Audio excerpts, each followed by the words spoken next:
Hello guys! Welcome again to my channel. So for today guys, ay isi-share ko sa inyo kung paano namin ma-open yung main door namin na walang gamit na susi. Actually, itong ano na to ay hindi ka gumamit ng susi. Pwede naman, pero gusto nila ng madali. So ang ginagawa lang naman namin guys para ma-open namin ito ay either yung passcode or yung daliri namin. So lahat ng member namin dito sa bahay ay naka-register yung daliri namin dyan. So ang ginagawa lang namin ay ito, pinipindot lang namin to dyan. So pag green, open na yan. So open na yan, pwede mo na yung i-open. And then so ayan, tapos i-close mo na yan. Yan, kailangan mo siyang idiin. Ayan, automatic na siyang mag-close. Pero guys, pag close mo yan, pag hindi mo yan i-close ng maigi, like for example, ayan, open siya. Tapos i-close mo yan nang hindi mo idiniin.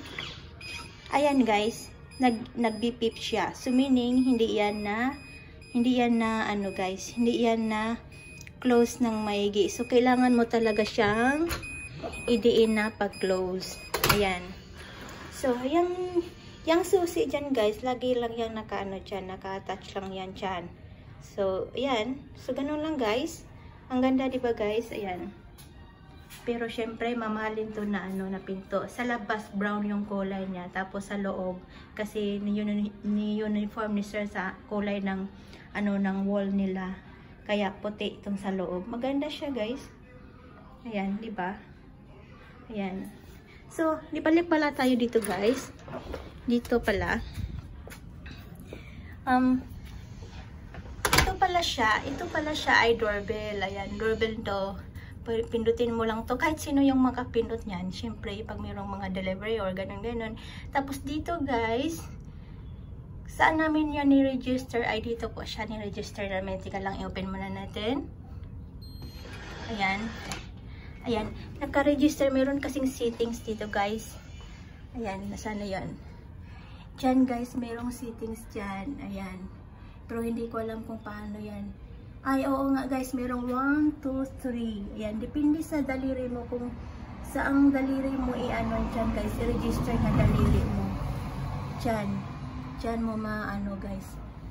Actually guys, ang naka-register na daliri ko dito ay itong tatlong daliri ko. Diba ang dami?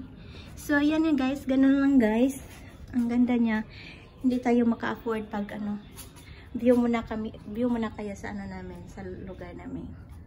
Yan, diba? Ang ganda, parang Pilipinas lang din. Ang ganda niya. So, ayan, automatic lang siyang nag-close. So, diba? Ang galing. Mayamanin lang talaga ang maka-afford nito. Pero sa Pilipinas, ang hirap maka-afford nito. Lalo na tayong mga mahihirap. So, ayan guys, thank you for watching guys. See you next time for my next video. Bye-bye!